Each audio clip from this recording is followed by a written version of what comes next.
Hey guys, it's Nicole. I am a full-time reseller who runs a six-figure reselling business on sites like Poshmark, and today I have a story time for you. So today I'm going to share how I took a $400 offer and turned it into a $900 sale. Now this sale's already cleared. I already have the money in my account. Everything's good. So now that everything is done, I want to share exactly what happened and how I took that $400 offer and turned it into $900. It never would have happened if I would have just declined the offer, right? So I see time and time again people talking about low ballers on Poshmark, and I really want that to stop. Because yes, customers will come in and offer you a very low price, but you don't know if that's their final price. I do it myself. I come in, I'll send low offers because sometimes people just want to get things out of their closet. I try to never just decline an offer unless we've gone back and forth a few times and I just realized, look, we're never going to find a middle ground here. So I want to walk you through the steps that I took because I think that this could really help a lot of you engage with your customers, give good customer service, and up your sell prices. So the other big thing I'm going to ask you guys is stop posting your low ballers on Instagram or social media. People don't want to see that. I have a lot of customers who aren't resellers on my Instagram account who follow me, and time again I hear I won't shop from places that I don't know because I'm terrified that they're going to say that I lowballed them and blast me publicly. It's never a good idea to blast your customers publicly, and I just want you to keep that in mind. So let's dive into the story, shall we? So I had an offer come in. And the offer was on, I believe it was around $1,200 worth of product. The offer was $400. And I was like, ooh, can't do that.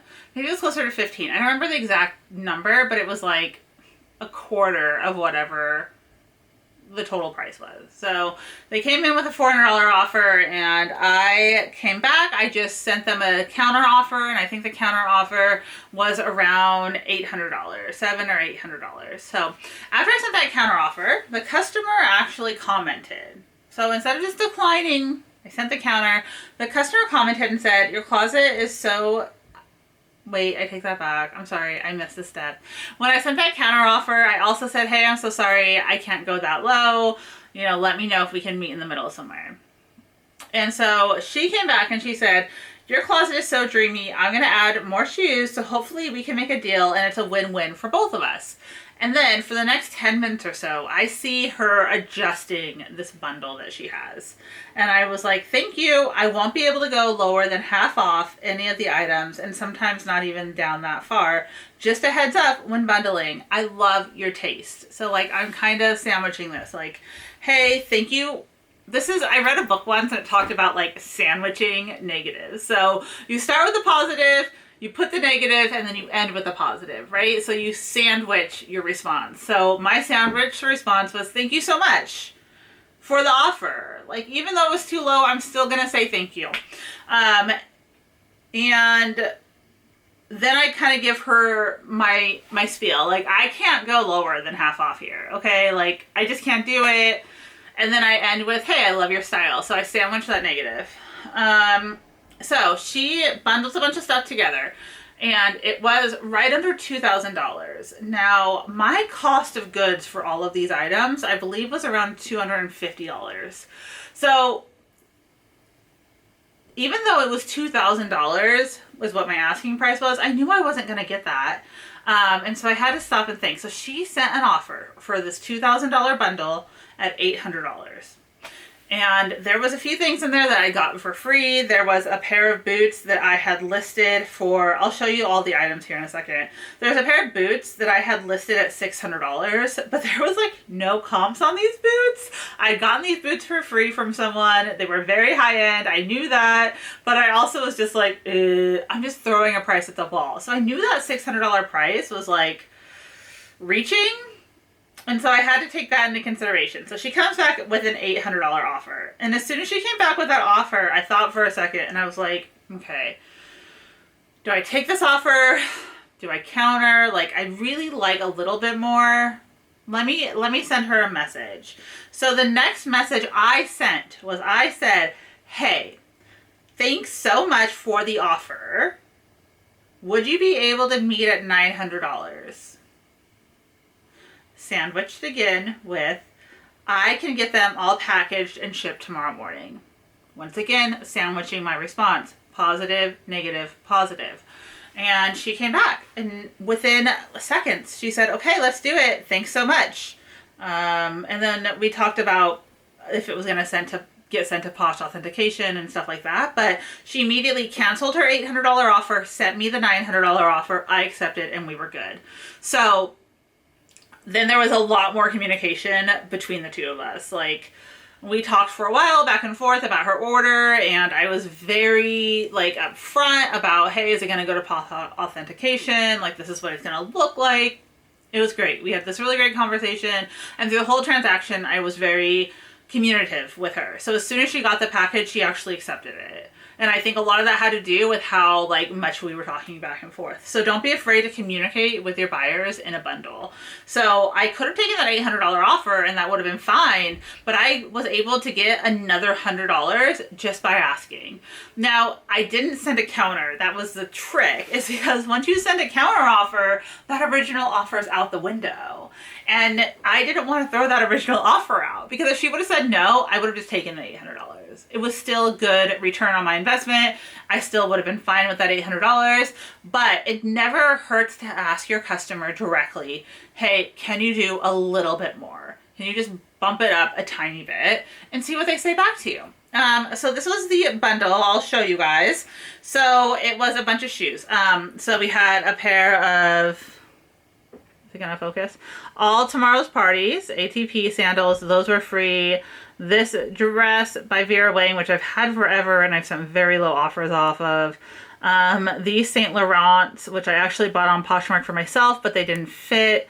These were the big boots that I didn't know anything about. I got those for free. I got these Giuseppe's in a bundle on Poshmark as well. I didn't pay very much for those. This was another item that I bought for myself. These Alexander Wang booties, but they didn't fit me. I got those on Poshmark pretty inexpensively. And then so forth. So those were free and these were free. So a bunch of the items were actually free. And I think, like I said, $250, $300 is what I had paid for everything.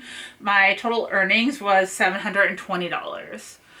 So that's a great ROI. I doubled my money. I had a great experience. High-end items can be tricky on Poshmark, so I was really happy when she accepted the order.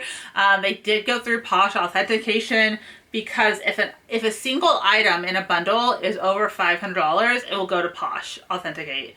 And if it's not, but your bundle, so let's say those pair of boots were marked at $400, there was no other item over $500, even though the bundle was over $500, they still would have gone through. So if one item has an original price in a bundle of over $500, it goes to Posh authenticate.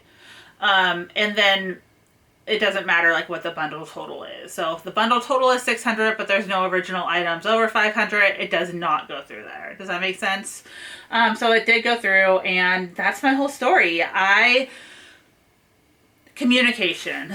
Communication. Stop declining your low ball offers. I could have missed out on a $900 sale. $720 paid out to me if I would have just immediately declined her offer. If I would have just said, no, $400 is too low, it wouldn't have happened, right? So I really feel thankful that I took the time to sit there and communicate with her. And then even from there, I could have taken that $800 offer, but I chose to communicate with my potential buyer. And I think so many of us are afraid to do that, and we need to stop. That bundle section in Poshmark is there to communicate. It's there to communicate. If you ever want to communicate with the buyer, throw it into a bundle, and then it's just a conversation between the two of you. And that's so helpful. That's so helpful, you guys. It's such a good tool, and more of us need to be using it. I hear all the time, there's not a good way to communicate with my buyers. How do I communicate? It's right there. The bundle feature lets you do all of these things, and don't be afraid to ask. Don't be afraid to ask. And when you do decline or you throw back a large, counter offer like that, If someone is bundling $1,000 worth of merchandise in your store, but they're sending you a $300 offer, don't be afraid to send a counter offer and communicate at the same time. Just put it out there. Like, hey, I'm open to offers, but this one's a little too low for me, right? Say, thank you so much for that offer. I really appreciate it. It's a little lower than I'm able to go. But if we can be in the middle at XYZ, I'm able to ship it out the next day. I'm able to, whatever it is, something positive. And I love your style. Thank you. Like, be positive, be happy. Think of what people do when they go into a retail store. So anyway, that's my spiel. I hope this information helps you out. I appreciate you guys so much. If you like this, make sure you tell me down below. Have you ever done something like this to up your sales? I'd love to hear about it. I will be back with another video soon. Have a great day, everyone. Bye.